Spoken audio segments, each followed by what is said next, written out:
Naging sweet lang sa'yo, akala mo gusto ka na. Tanga, bored lang yun.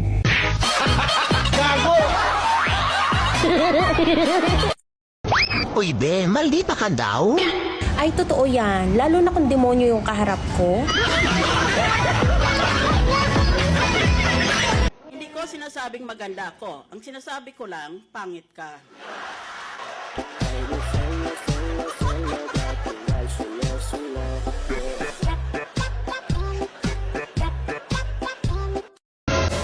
Pagsisisihan mo kapag nawala ang... Ay, bakit? Pera ka ba?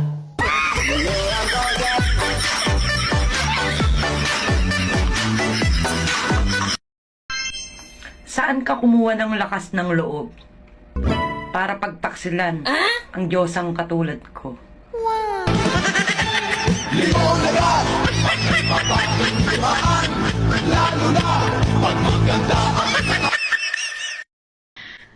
Grabe.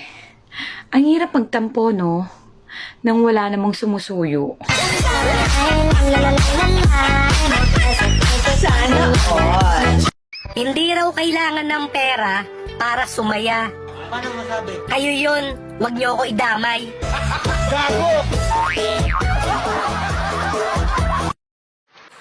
May nagalo sa akin trabaho. Sana all. Mag-model daw ako ng itlog. Tagabate.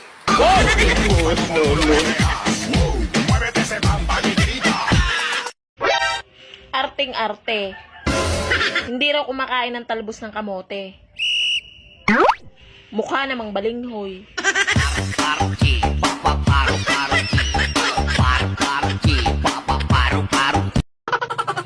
Bing, tingnan mo yung bag na nabili ko. Ang ganda, di ba?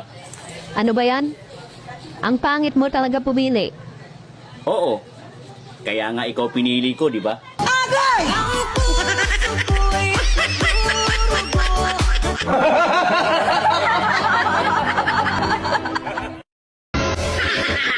Tanong lang. Natalsikan ka na ba? Magaling kang kupal.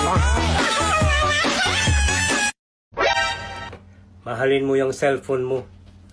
Dahil kasabwat mo yan sa lahat ng katarantaduhan mo. Huwag ka nang malungkot. Pangit ka na nga, malungkot ka pa.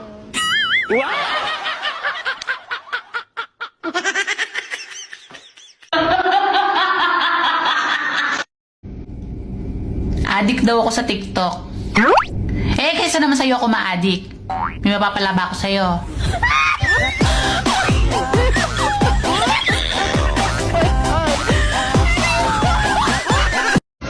Uy, be, alam mo parang wala kang pinoproblema. Akala mo lang yon, pero naluluno din ako sa problema. Nilalangoy ko lang.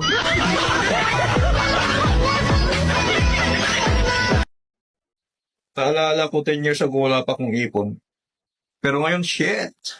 Wala pa rin, tangina.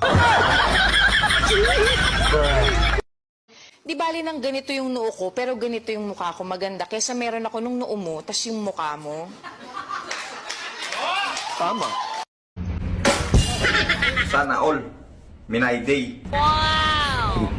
Minayday naman ako. Pampaselos lang.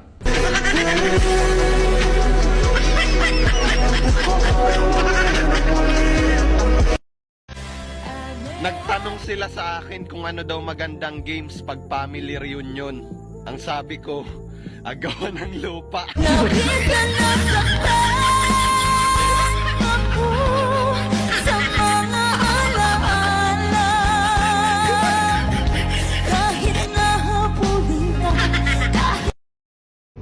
Yung iba, pinagpala sa ganda ng muka. Wow. Meron namang iba, pinagpala sa kapal ng muka.